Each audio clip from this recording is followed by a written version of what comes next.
কি বলছো তুমি মা? কি বলছো? আমার পছন্দ তোমার পছন্দ? আবার পছন্দ করে দিয়েছিলাম না শাড়ি, মনে আছে? হ্যাঁ সেটা 3 মাস 4 মাস বাদে তোর বাড়িতে গিয়ে দেখি শাড়িটা ভাঁজ করাই আছে। হ্যাঁ, তো কি বলতে চাইছো? সেজন্য তুমি দেবে না আমাকে কিছু? সেই জন্য দেবো না, আমার পছন্দে তো আমি কিনবো না।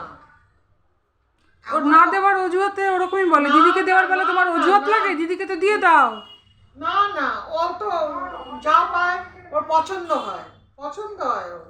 তুই তো একটা পছন্দের একটা তোর ইয়ে আছে না, তুই সব কিছু ইয়ে মানে চট করে পছন্দ হয় না, তোর পছন্দটা না দেওয়া অন্যরকম। মানে যখন দিতে অজুহাত খোঁজে খোঁজে তখন এসব না বলে না? না, সেটা না।